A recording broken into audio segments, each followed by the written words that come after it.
today and the conversation that we are going to have, I think should be both a challenging one, but also an informative one, and hopefully for you, an encouraging one. Retirement Reformation is a ministry, and our goal is to be able to encourage and help put into motion some of the 48 million Christ followers who are in those retirement years, but are actually doing nothing to build the kingdom. Isn't it such a challenge to be able to have worked for 25 or 30 or 35 or even 40 years? And it's in some way, it's very challenging to think, well, now I've done my part and there's nothing more for me to do, so we turn inward. When in fact, that's really not part of God's plan, is it? God's plan is that we are called to be faithful for a lifetime.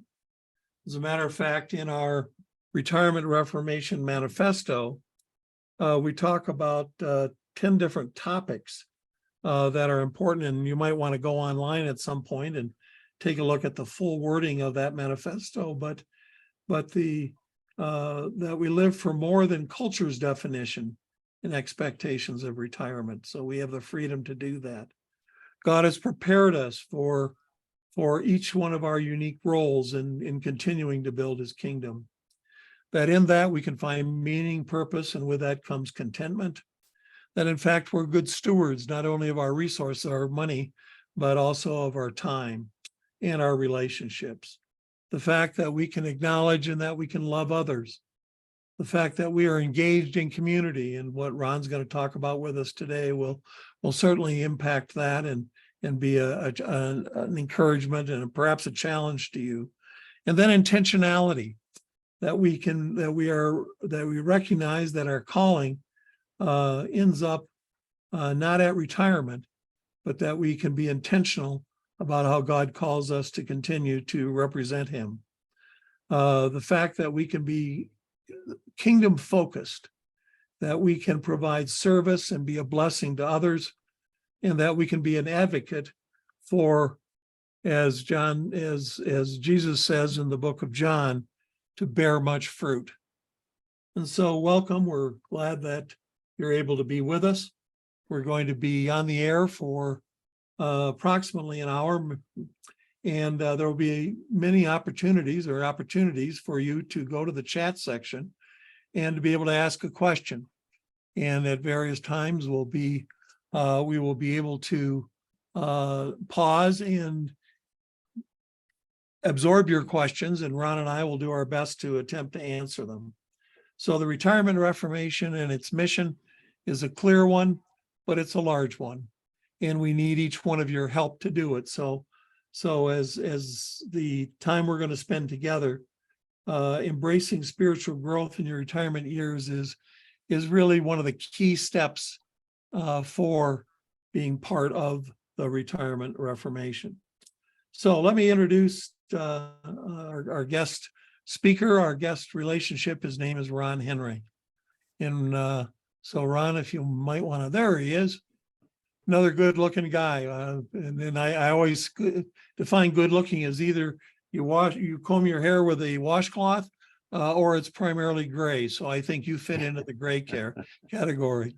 So Ron, welcome. We're so glad that you're here. And for our audience, Ron is with Marketplace Chaplains, and I'll just by way of introducing him, a number of years ago, we were thinking about for our organization that we needed some really active support, and I was so blessed to be connected with Marketplace Chaplains. And what occurred to me is that there will be many of you that are part of the Retirement Reformation family, particularly many of those that perhaps are pastors who stepped down from the pulpit, and you're looking for what that next thing to do. That Marketplace Chaplains is a wonderful place to investigate. So Ron, welcome. We really appreciate your taking the time and being with us today.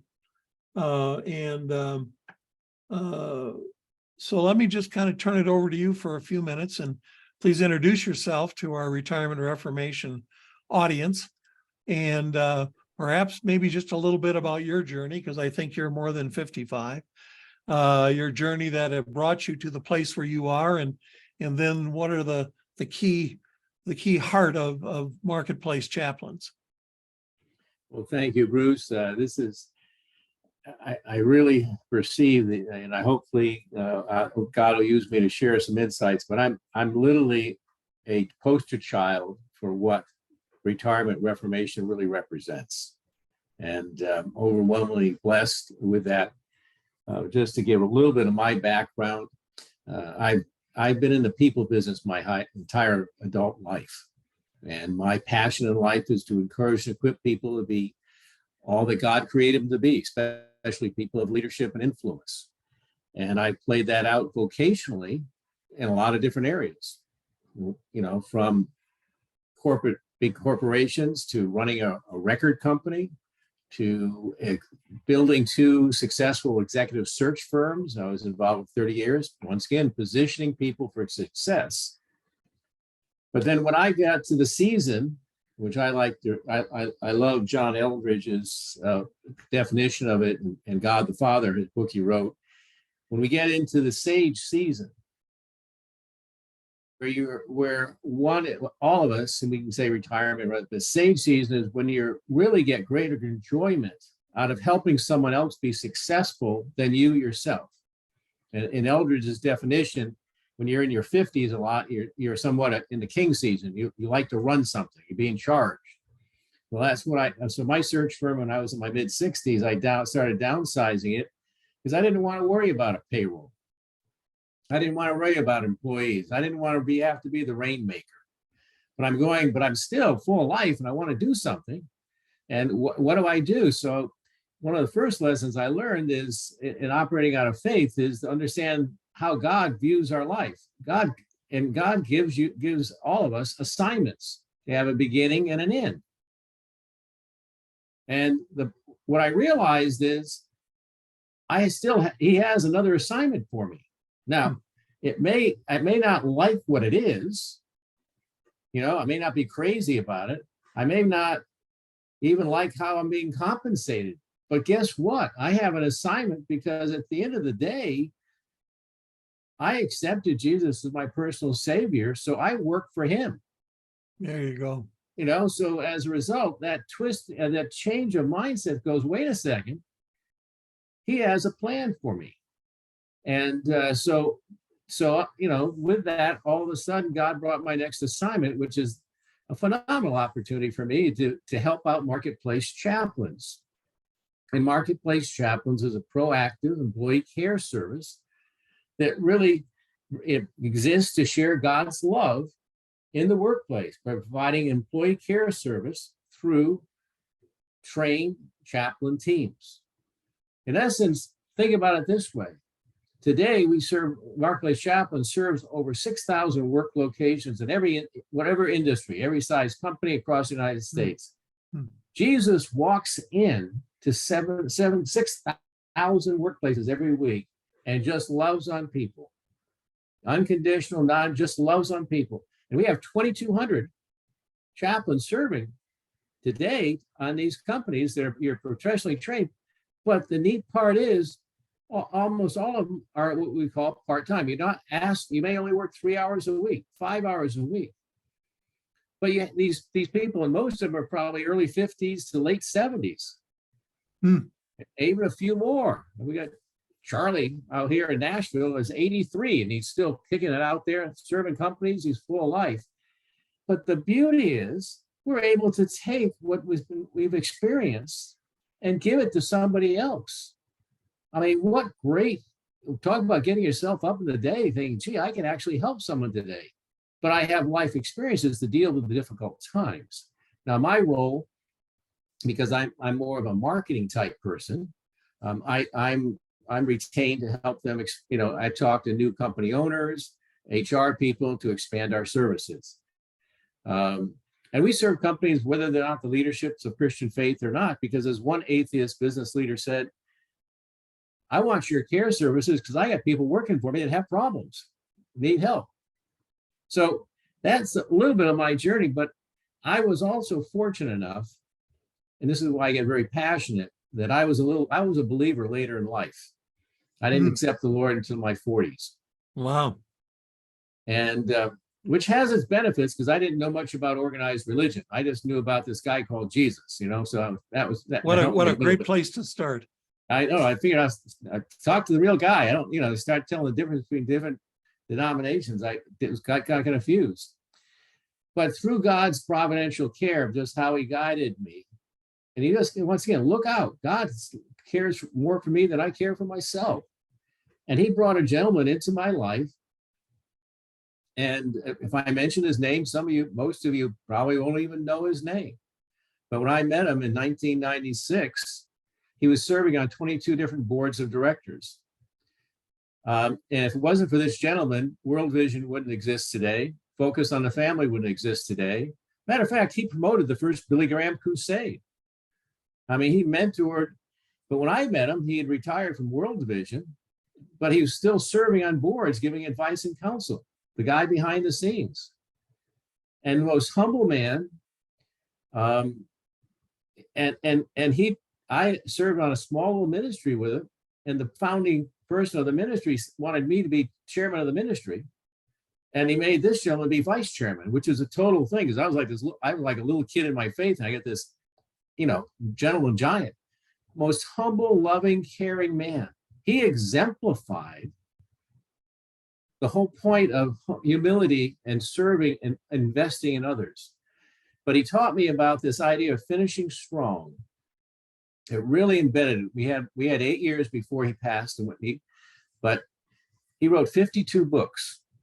And last book he wrote, he said, I need to finish this book before I go home. He lost the love of his life of 6 years, his beloved Dorothy, at age 88. And so he wanted to finish this book. And so at age 90, he went home. The last 3 books he wrote, he had to dictate because he had macular degeneration. He actually had a bum hip from a basketball injury, so he still traveled 88 countries of the world during his time at World Vision.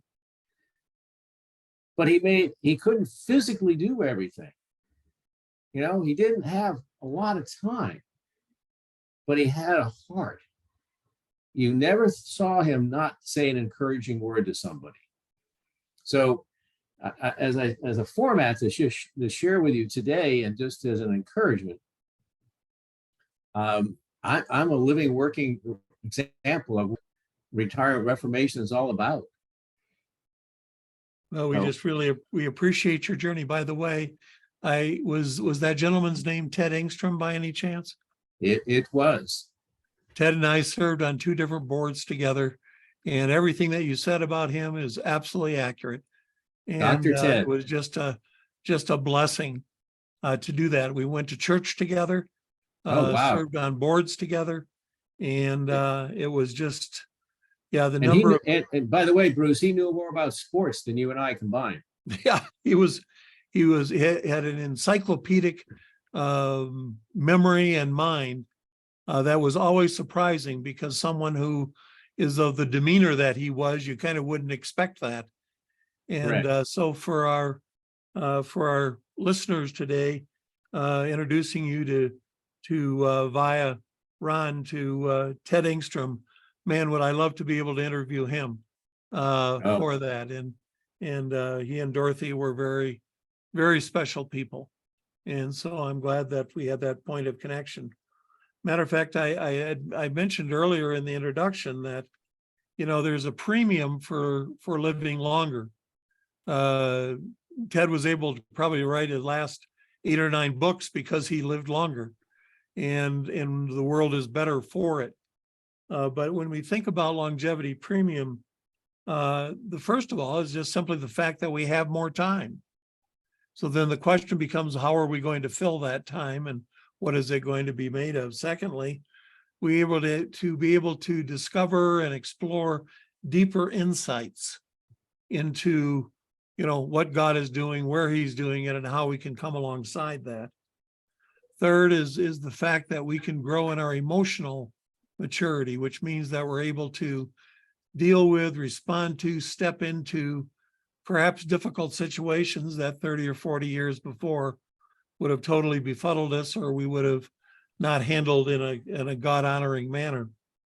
And finally, to be able to recognize the passions that he's put in front of us. And you mentioned passion. Talk about for just a moment, if you would, Ron, the role that passion plays in providing energy for the ongoing ministry that you have and that anyone would have, and why that is important. Could you talk about Sure. that? I define, I mean, through my many years in executive search, I probably helped about 700 to 800 people get new positions. And one of the things I learned is that when you have a passion for what you're doing, it's in alignment with the way God made you. In other words, if you were in a job situation and you went into it, you were really passionate, about halfway through, you lost your passion. What that says is your assignment's over. So what I found in terms of really taking my search work, but saying, how does God look at our career? What terminology he uses? That's why I don't say jobs, I always say assignments. I mean, I love it. The Blues Brothers had it right in that movie about about the assignment thing. God has an assignment for it, but he does. So, but the question is, and I do a lot of work with individuals on this, connecting the dots, is what is your passion point? What do you get passionate about? And realistically, the world doesn't ask us to figure that out. And it's pretty easy to determine, because if you take and look back over the years you've worked, and you identify 3 or 4 times in your career where when you were in a role that you got up in the morning, you just couldn't wait to get to the office to engage. Look at what you were functionally doing. What were the dynamics of the role? Were you building something? Were you dealing a lot with people, training people? What is that role? And you will find, if you look at those 3 or 4 points in your back of your background, they were the exact same functional role. So when I think of passion, and you referred to it about getting up in the morning, is what is it that gets you from the point of when you put your feet on the floor to put your tail end out the door? What is that? And when we have something we're passionate about, that gives us the energy to be able to take and to do it with joy and with gladness and with anticipation, and typically then with a greater degree of excellence. And so passion is really important. I tell the story of a gentleman who came to see me a number of years ago, and he said, Bruce, I'm transitioning from my career into quote unquote retirement. I know there's something more for me, but I don't know what it is. And my question to him is, what are you passionate about? And he said, well, I'm kind of passionate about, I think about kids. I said, so that really kind of great. I said, why don't you go talk to your youth pastor and see if you can do some mentoring with some of the kids at the church. So he did. And what he found out was that the kids that he was passionate about were the ones that were in special needs or were disabled. And that really connected him. So that was kind of his next discovery. Then the group took a trip to Africa, and he went along, and he found out there were not only kids in Africa, but a lot of them that were disabled and they needed help. Anyway, long story short, 6 years after he asked me the question, he was the head of a hospital in Ethiopia that deals with physically disabled kids and what can be done to help them. And what I learned from that, and I'm going to ask you to comment on it now, what I learned from his experience was a couple things. Number one, if on the day that he came to see me, I had told him he was going to end up as being the head of a hospital in Ethiopia, he'd have said, A, I was crazy, and B, he'd have run the other way. So the offset to that is that he was able to have a progressive revelation, progressive understanding of what God had for him to do next. What's been your experience with the people you've counseled with and so on? Is it always totally clear as to what it is that God wants them to do, or is there sometimes a number of ongoing steps in the process? Well, I will probably quote that probably 98% of the people is unclear, because the element we just don't want to come to grips with it, because when we get older, I mean, I'll be upfront. I'm 77 years old, and the reality is I don't know how much longer I'm going to be here. You know, it's not the same attitude I was at 45. But the idea though is, do I trust God? Do I really trust him? Do I really believe he has my best interests in heart? And it's a faith issue, it's an obedience issue. And so for me, it's first and foremost, you got to show up. You got to be present. I used to tell people, and they would say, "Hey, I'm looking for a job." And I said, "What are you doing?" "Well, I'm sitting home and waiting for the phone to ring." Well, how's that working out? You got to show up. It says in Proverbs, "You'll guide your steps." So the idea is, but that there's a significant, I think, mindset that has to happen. And this is contrary to our culture, but it totally embraced our faith. And that is, you today, when you initiate your day, position yourself to serve, not to be served, not to get something, to actually serve. So I get up, there's a thing here. I live in Franklin, Tennessee, and there's a men's group that meets a couple times a month, about 80 men. We have fellowship, and then we have a speaker, and it's really encouraging. I love to go for it because I'm just showing up. And I'm thinking to myself, who can I love on? Who am I going to meet? Who can I give an encouraging word? There's nothing I get in return out of it, but I have met the most amazing men. And interesting enough, a few of them, because of my experience, I was able to direct them into an introduction or connect them with somebody to help them fulfill what they're about. One of them was a gentleman who escaped Nicaragua as a political refugee, and getting into the States and getting his paperwork so he could bring his wife and family across. And he was working with orphan children in Nicaragua, but because he was getting money from the United States, they said they're going to kill him. So, but I was there. I knew some people to call. They called, and that's it. We have such unbelievable wealth of experience and contacts that we just don't even realize. But it comes to the attitude is, when I get up in the morning, my thought is, who can I serve today? But I have to sometimes go someplace to be in a position to do that. That doesn't mean just go to the coffee shop and order, Starbucks and go home. A little bit more. But even that, you have the opportunity to serve that barista young lady and tell her that she's the most amazing woman in the world and she has the most influence anyone in this whole place, because she could change a person's life just by smiling at them in the morning. I don't know. How can it get any better than that? Well said. Well said. So the topic that we are generally speaking about is embracing spiritual growth in your retirement.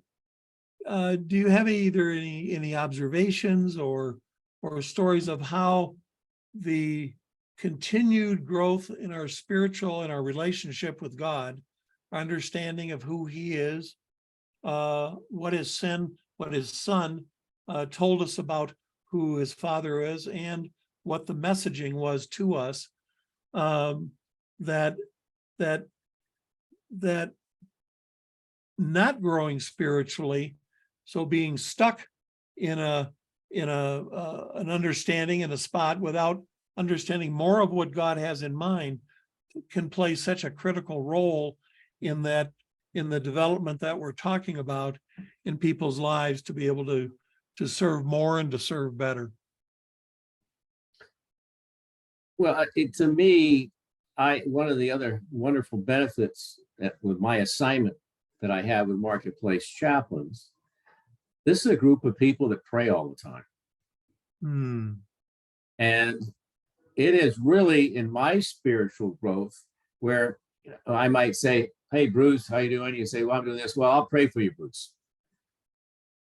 Today, I'll say, "I'll pray for you." Now I'll pray for you. I'll start praying. And to be a little bit more forgiving but more bold in wanting to pray for others. So I think in a very fundamental way for your spiritual growth, start praying more for people. You know, you don't have to go to the church prayer team. You don't, there's certain people gifted to be intercessors and all that. I'm just talking about average prayer things. Just when God puts on your heart to pray, say something. So this is one of the key things chaplains do. You know, they'll be someone who's probably doesn't even know who God is. I mean, they may not even be a believer or anything, and they're going through a tough time. And our chaplains will say, "May I pray for you?" You know how many times an employee will say no? Never. Now, you don't have to get caught up in this religious prayer. Just talk from the heart. And all of a sudden, you'll see a smile on that person's face. Or if 2 years later you come by and they'll say, "Hey, Chaplain Ron, you know, you prayed for me for that situation. My son is doing so much better now. He's getting straight A's in school and whatever." So I think the first step is the power of prayer, taking it to the feet of the Lord, empowering him to work through you. Let the Spirit work through you and bless people. I think that idea of letting the Spirit break through, matter of fact, the next book that I've got coming out is on the fruit of the Spirit. And the reason for focusing in that area is that I frankly had noticed over the years, there's a lot of older people that are kind of negative and grumpy, and they are not experiencing the fruit of the Spirit. And you're not going to experience the fruit of the Spirit if you're continually focused inward with your own either problems or your own affirmation, but that it's when you are outwardly focused that you find meaning and purpose and freedom and joy. Well, A friend of mine, to tie into that, Bruce, a little bit, yeah, is that when you're focused on serving others, you know, if you're getting depressed, what's the best way to get out of depressed? Help other people. for sure. So but what's the core component of building a relationship with anybody? It's serving them, reaching out to them, not how can they serve you? What can I get from you? I was even talking about, I just want to throw out this concept of dreams. How many people, when you get to the age, well, I don't have any, what do you got to do? I'm retired. What's your dreams? Oh, I don't know. I'm going to play golf 3 days a week. What's your dream? Do you think God doesn't have a dream for you? That's another one where you get sucked into a thing where you're not worthy. But it was an author, I love this quote. It goes, "You can discover your dream by helping others with their dream." Oh, that's beautiful. You can discover your dream, because let's face it, you know, my dream of finding the right woman, getting married, raising a family, and living in a nice community, all that kind of stuff, that was a good dream, but that's not my dream right now. I'm already married. I'm not looking for another wife, and I'm not going to have another family. I got wonderful grandkids. That's cool. But my dream is more, how can I impact people's lives? So it's more of an intangible dream today for me than tangible. But we can still dream. I mean, why take that away from us? The fact is, how wonderful it is to still have dreams. I mean, the dream might be for Bruce, you to write another book. I mean, you don't have to run a 100-yard dash to write a book. As a matter of fact, it's interesting as I was kind of exploring different thought processes about, you know, how do we measure our value, and does that change between the times of our church's career and then in our older ministry activities. And one of the things that came up that was very, very helpful was that during our career, and many of us who are grade A personalities or you know, very much in that arena, we measure our value and our success by the length of our to-do list and the number of check marks we put next to it. So it's all based upon our productivity. What did you do today? And the longer the list and the more check marks, the quote unquote better you are. But when you look at what did Jesus say about value, and you go to John 15:16, where he says, "You didn't choose me, I chose you, and I prepared you to bear much fruit." So the measure of value is fruitfulness. And when you look for, when we look for what is the measurement of fruitfulness, one of those measurements, and I think a key one, is having impact on others. And so when you turn outward and you have impact on others, you're not going to be lonely, you're not going to be depressed, you're not going to lack meaning and purpose, but you're going to be able to step into God's preferred future for you. And so does that distinction ring true with you, or anything you'd like to add about that? Well, what comes to me is, I mean, there's a fundamental aspect that we have no idea of comprehension of what impact we really can have in life. And I mean, having grandkids and everything, you understand the generational impact. You know, it's like, but it comes back to what I just, matter of fact, just 2 weeks ago, I read this blog on productivity, and they said, if you just took one of your productivity things off your list and spent it with God, allow time for God to work through you to bless somebody, what impact could happen? Wow. And he gave the story of this guy this gentleman who was a plumber, and he went to this house, and the lady was at the home of the house, and they had some problems, but he took the time to talk to this young lady. I say young, I don't know what, but I mean, of course, anything under 60 is young for you. I know.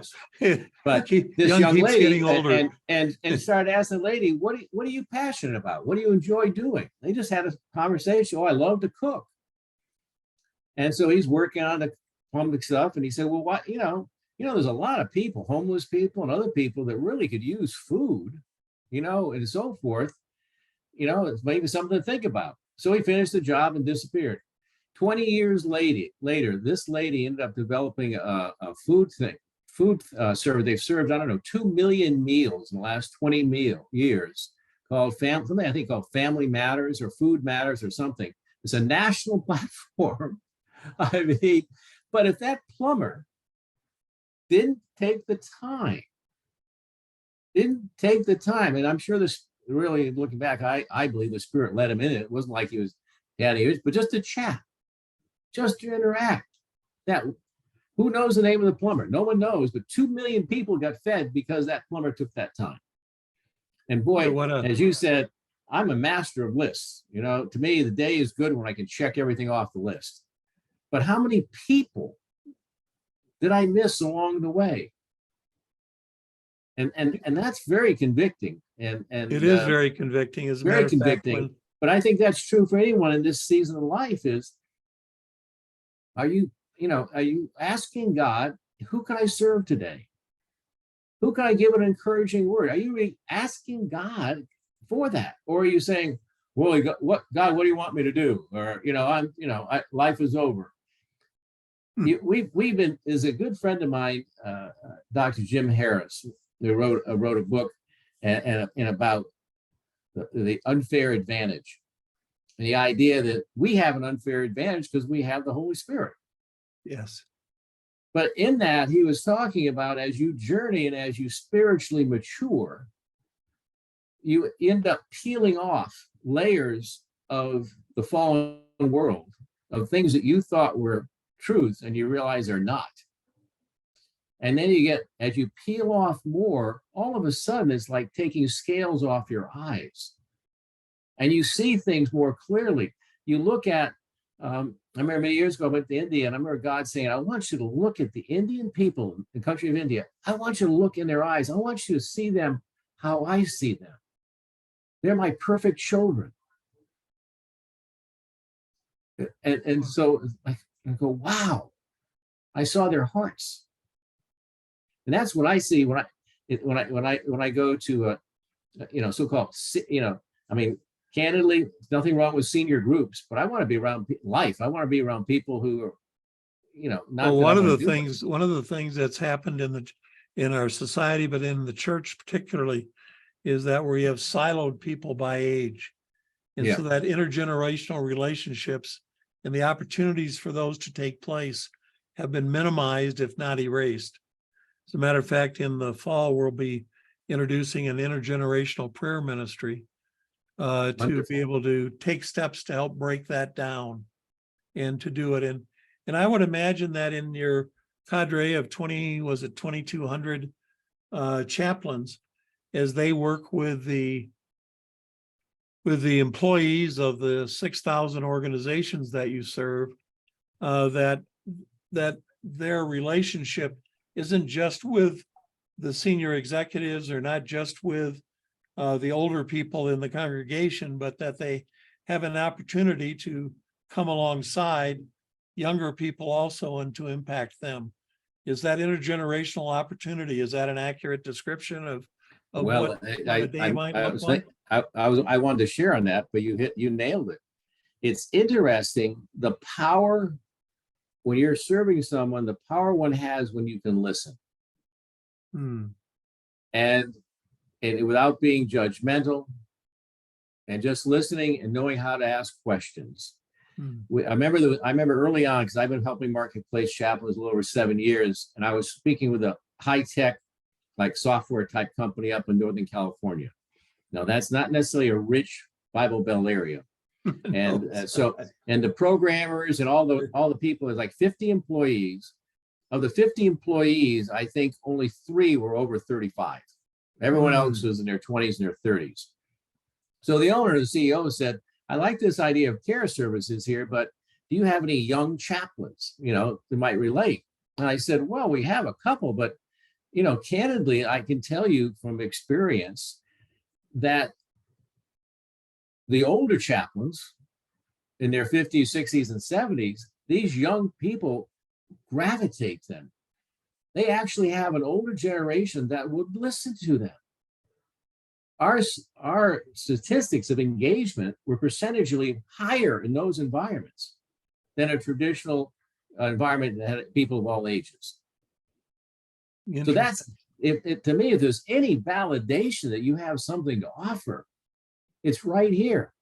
They just want someone to talk to. You're not going to tell them that they're wrong or right. That's not, just love on them.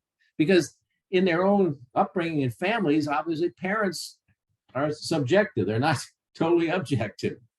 And they're still parents, but to have somebody else, your parents' age, that they can speak with, it's huge. Matter of fact, I just think that the stories I get and for people, I mean, if someone has a heart to care for people, the opportunity to, we're all chaplains. We have 2,200 we give the big C to because they get professional training.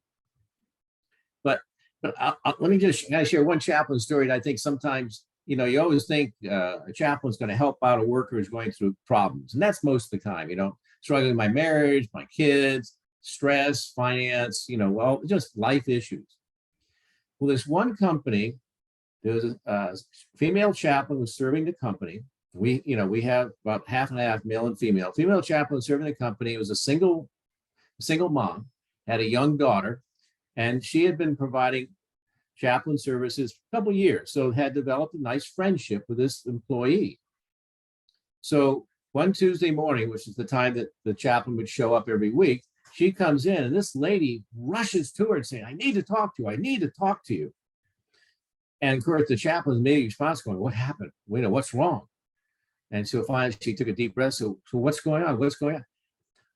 I wanted to tell you, my daughter won the dance recital on Saturday morning, and you're the only person I knew that I would really appreciate it. Oh, that is think great. about the number of people out there that don't have someone to share something with to celebrate. What a beautiful thought. And that is one of the, when you're putting together a marketing strategy for a firm or a ministry, you look at what are the differentiating characteristics that make them unique and special. And Christ followers should have some of those unique characteristics of being an encourager. You mentioned being a listener. Mm-hmm. And across the age spectrums. So I find that to be very, very encouraging. As a matter of fact, let me just insert here for those who are listening. If you know someone who represents the kind of a person that Ron has been describing, who has some empathetic capacity and enjoys being with people, encouraging and serving people, to reach out and explore what it would mean for them or for you to join the Marketplace Chaplains team.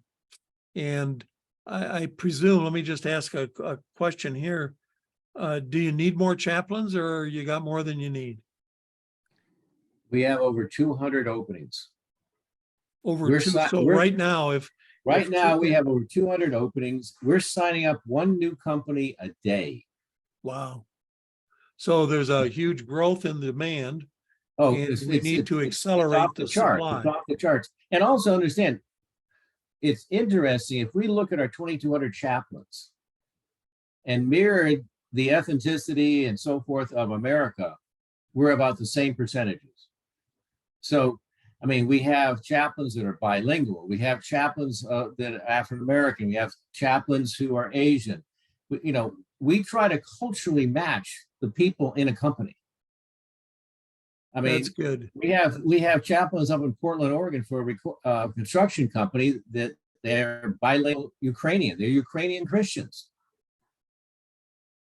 So there's no one that doesn't, It's that doesn't male, have it's a female, heart it's yeah. And I put in the chat box a link for anyone who wants to learn more about chaplaincy. good. I saw that in the link, and I was going to call people's attention to that. Yes. But But you can still do Marketplace Chaplains, Google that, but or mchapusa.com as a links thing. But if you go to this link that I put in the chat room, and you inquire about it and you just register saying, I'd like to learn more, they'll show all the current openings, where they may be. So And that changes weekly. So a question for you: in your one-on-one or in your group conversations, when you get, a group of Marketplace chaplains together and you're encouraging each other and so on, and you hear some of the amazing stories that I know take place, would it be your observation that these men and women, that they are continuing to grow also, not just the people that they're ministering to? Oh, I definitely. I mean, the spring in their step. When they tell the story or as they talk about it, they become animated or whatever. Oh yeah, definitely this, because they're making a difference. They feel like they're valued, and they can do it. And one of the things I just want to enhance, we have a training academy. I mean, you don't have to be a pastor. You don't have to have MDiv training. Yes, you have to be an evangelical Christian. All right. But we have people, we got a retired senior VP of HR for Boeing serving up in Seattle as one of our male chaplains. Wow. So, yeah, but he's involved in his church. He happens, I think, to be an elder in his church. But this is about care services. This is not evangelistic. Yes, if someone asks you, you have to be able to share your faith, but this is a care. This is going in. And the training we have, every month we deal with difficult issues and we train the chaplains how to deal with it. A couple of months ago, we had a whole month's training for all the 2,200 chaplains on PTS. The element of which we know today through mental health is a huge, huge issue. It's not the PTSD. This is the PTS which you can grow out of, but it has the same symptoms. How do you help an employer when you notice some of their workers might have PTS? How do you identify a person with PTS? So whatever the issues are, you'll get the training to support, and you're in a community of others, so you're not isolated out by yourself. And every company we serve is a team, so we always have at least one male and one female. So we're a team environment. And that helps a lot in terms of that spiritual growth, because you're working with other people. Yeah, you're not isolated. Sure. I think, Bruce, maybe is the point in fact here, one of the reasons there's not this, you're not having a sense of spiritual growth is you've chosen to be isolated. Well said. Matter of fact, for you and for our listeners, there was a advisory report that came out from the U.S. Surgeon General's office about a month ago. And you can Google Surgeon General, ussurgeongeneral.gov, and download the article. But it was a health advisory, and the title of it was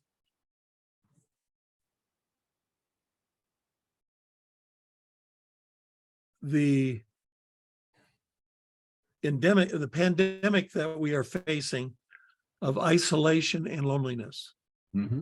And the results of that, matter of fact, it's about 78 pages, but it's worth reading. But one of the things they compared it to was, they said the effect of loneliness on an individual is equal to that person smoking 15 cigarettes a day on their health, let alone all the other pieces that go together. And so it's a worthwhile study to read. I think it was. Usually, I'm not real excited about how my tax dollars get spent often, but there's one place where I think they spent them well. Good. But to your point of what you're sharing, Bruce, I remember my wife was involved with a philanthropic group and did Meals on Wheels. And she would come back and meet some woman or man or whatever, living by themselves. It wasn't the meal. She'd sit down and talk with them for 10 or 15 minutes. It was the relationship. Touch. That relationship, it was a touch point. I mean, that as we know was one of the challenges during COVID. We were communicating a lot virtually, like we are right now, but nothing. You don't get the sensation of interaction without a physical presence. And so this, as I say, it really is a matter of, I think a lot of people are hesitant. Let's face it, it's tough when you get older to change. It's not easy, and it's whether it's changing your opinion about something that you thought was that way for 50 years, and all of a sudden you realize it was not the case at all. To, hey, my schedule was already set up for me because I had to show up in the office every day at 8:30, and now I don't have that schedule, so I have to learn a discipline of doing something with my time. I mean, that's life. That's life, and that's not going to change. You still have to make some choices. But I will say, if someone told me this a long time ago, when you get up in the morning, and they said, as you wake up in the morning, what you want to do is conceptually think about, I have to find my slippers that are underneath the bed. So you roll out of bed onto your knees, and you start the day talking to the Lord. Now, I do admit today it's a little harder to get up from on your knees, but you still do. But when you start the day out giving thanks, versus lay in bed, turn the news on, and get depressed. Well, I had to give a brief devotion a few weeks ago to a group, and they asked me to use Psalm 118 as the basic verse, and the affirmation there that God's love endures forever. His love doesn't change. How we accept it and how we then pass it on are the critical variables that come to that make up our lives. So let me just pause a moment, and our Director of Operations, Elliot Ennis, has been monitoring. Elliot, are there any questions that Ron and I should address that have come from the audience, or is everyone so engaged that they can't even come up with a question? Sure thing, Bruce. Actually, we have a couple of questions here. The first one is, now that I have more free time in retirement, how can I better incorporate spiritual practices into my routine? Well, that's an excellent question, and Ron has suggested the different ways to engage with prayer. I think the other disciplines for spiritual growth, of course, would include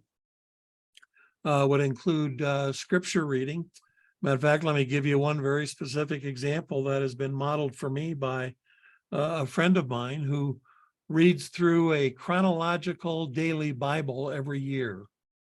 And reading through the Bible chronologically gives you a different perspective, particularly on Old Testament activities and on the activities of Jesus that help you connect. But not only to read through it, but to have a couple of colored pens there and to make notes as you go. Then what he does is he passes that Bible on to one of his kids or grandchildren as part of a legacy. So spiritual growth through consistent Bible study. So we've got prayer, we got Bible study, we've got solitude and listening to the Holy Spirit and what it is that he has seen to us. And then we have the community of believers there where we can be connected and can take benefit there. So Ron, pick up from there. What else would Well, you add to that? It's a great start there on that community. I would say, you know, when you're going through the question like that, like it was raised, well, you're not the only one raising that question. For sure not. I mean, that's a solid, good question that anytime you go through major change, your schedule changes. But I would just really pray and say, and think about maybe getting one or two other ladies and saying, you know, say, hey, would you be open on Tuesday morning that we'll go meet for coffee at 9 o'clock and just pray and encourage each other? You know, in other words, you don't have to start a Bible study. You don't have to do this, but be proactive yourself. I think once again, we lean on others to do it for us. I mean, I no deference to the institutional church out there. There's great programs, great support. But if you say, well, my church isn't doing anything in that area, so what? You're part of the Church of Jesus Christ. You can do what you want, but I will guarantee you, you put it out there. You know, I mean, if you're like my wife who spends too much time in Facebook, she put out when we first moved here 7 years ago about, are there other people who want to just connect? And another lady did that, and then they put out another one. 40 women showed up, all looking to create new relationships. So out of that, she got a core group, about 5 women, and they're all prayer warriors. They're all out to enjoy themselves. And so that has really helped her. And yes, they still like to go out to a happy hour every once in a while and have a glass of wine, but that's good too. So the idea is showing up but pray about God. There are people out there. There may be people in your neighborhood. You know, there may be somebody out there. You may just ask, you know, whatever. So proactive. So 3 words that come to mind. One is proactive that you've used. Secondly is that you are authentic in that there's nothing manipulative about what your intentions or what you're doing. You're looking for true relationship, and then to be intentional. And so those things will help. That's good. Hopefully that makes as a good places for you to start, whoever asked that question. Elliot, do you have another question? It's like the phrase I use, even in, you know, being relationship based. I just reached out to a gentleman who's extremely well, serving a lot, and I just reached out to him candidly. I said, I'd love to have coffee and learn about what you're doing and how I can support what you're trying to do. Perfect. I mean, love it. Elliot, that's do we it. have another question? We do. So Dwayne asks, most of the comments have been about the positive growth in retirement. Could you address how loss plays into aging? Can losses be gains, or is some loss just loss? Thanks. Well, we know that you know, there are going to be challenges physically. There will be some challenges mentally, and you're going to have to adjust to that. There are going to be challenges relationally. You know, as you grow older, your area of influence, if you aren't intentional about expanding it, what it does is that it contracts. So a spouse dies, friends die, friends move away. Your kids get engaged in all kinds of other things. And so your world shrinks. And so you need to be intentional to to be able to expand your world or to replace and then expand your world, not just allow that to happen. Because if you allow the shrinkage to take place, think of let me see, what's the picture I have in my mind? A tangerine is the picture I have. And you buy some tangerines and you forget that you got one and you got it in the back end of the refrigerator where you keep the vegetables.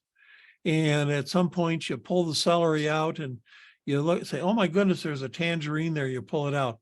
That rascal is shriveled, shrinkled, and ugly. And that's what happens if you don't pay attention. And so the negative things will happen unless you anticipate them and take the positive actions on the other side of it. Ron, what might you add to that answer to a question?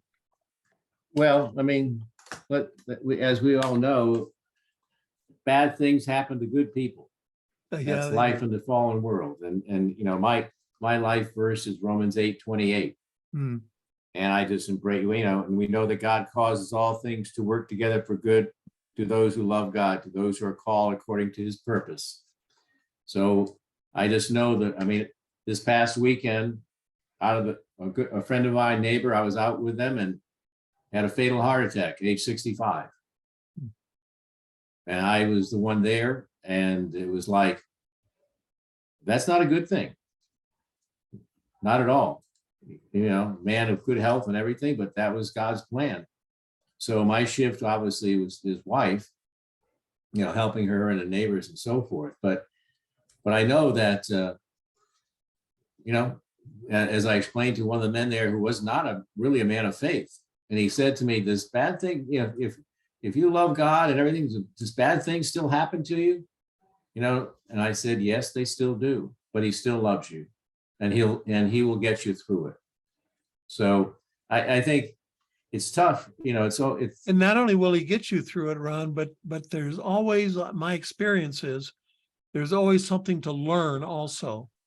And that part of our growth process is how we respond to those negative, sometimes very, very negative experiences that we have. And so what is it that he will teach us, and what is it that we can learn? And then what is it that we can apply for the benefit of someone else?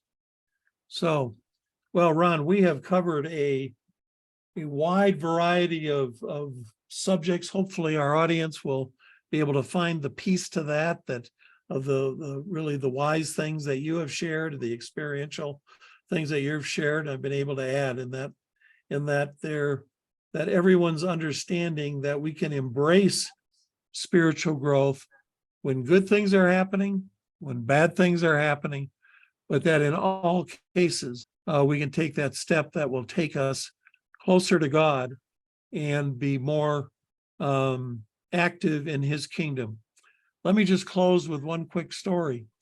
I was at a senior citizens home recently, and they going down the hallway, they had 4 big tables, and they had huge puzzles on each one, and they're in various stages of being completed. But the one at the end, it looked to me like it was completed, and there was a older man sitting there, and I said, hey, you're to be congratulated. It looked like you've completed the puzzle. And he says, no, I'm upset. I said, so why are you upset? He says, because there's one piece missing. And so I like to close our time together with a sincere thanks to you, Ron, for sharing of your time and your experience, and to our audience out there to say, you don't want to be the piece that's missing. You want to be the piece that's there, that completes God's mosaic of his kingdom in our world. And one of the ways that some of you will be able to do that will be to reach out to marketplace chaplains and to find a place where you can continue to be of great service, of great encouragement, and find one more way to fill in that God's mosaic with that piece. So Ron, thank you for being with us today. It's been a great conversation. I've appreciated it, enjoyed it, and look forward to our ongoing relationship as we encourage others to explore the reality of marketplace chaplains. Well, I thank you so much for the opportunity. It's as I hope people understand, this is something we talk about passion. I'm very passionate about, and I just appreciate the work you're doing and your team in terms of helping people rewire themselves to understand that they're in the most powerful season of their life. So, thank you. And thank you for that closing thought. So with that, dear Lord and Heavenly Father, we just thank you for our time together today. May the words of our lips reach the ears of those who have need. And those who do not have need, may they pass on the message as we impact the 48 million Christ followers who are doing very little to build the kingdom and could be the greatest force for good. And part of that force will be through retirement, through marketplace chaplains. And we pray for each one of them and all the employees that they touch each and every day, and for Ron and for the team there as they continue to build that ministry. So in your son's name, we pray with gladness and with joy. Amen. Amen.